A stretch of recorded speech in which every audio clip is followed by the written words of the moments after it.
नमस्कार। आज हम राजा सगर के 60,000 पुत्रों के जन्म की कथा के बारे में जानेंगे। रामायण के अनुसार इक्ष्वाकु वंश में सगर नामक प्रसिद्ध राजा हुए। उनकी 2 रानियां थीं, केशिनी और सुमति। दीर्घ काल तक संतान जन्म न होने पर राजा अपनी दोनों रानियों के साथ हिमालय पर्वत पर जाकर पुत्र कामना से तपस्या करने लगे। तब महर्षि भृगु ने उन्हें वरदान दिया कि एक रानी को 60,000 अभिमानी पुत्र प्राप्त तथा दूसरी से एक वंशधर पुत्र प्राप्त होगा। कुछ समय बाद सुमति ने तुम्बी के आकार के एक गर्भपिंड को जन्म दिया।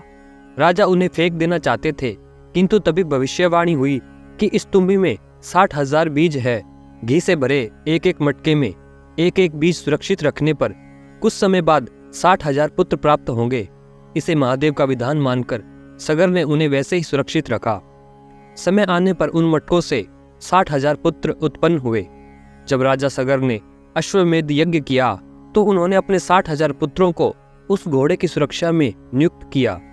देवराज इंद्र ने उस घोड़े को छल पूर्वक चुराकर कपिल मुनि के आश्रम में बांध दिया।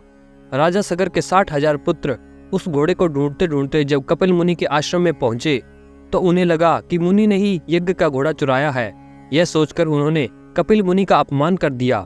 ध्यानमग्न कपिल मुनि ने जैसे ही अपनी आंखें खोली, राजा सगर के 60,000 पुत्र वहीं भस्म हो गए। तो दोस्तों, इसी तरह उन 60,000 पुत्रों का जन्म हुआ और उनकी मृत्यु हुई।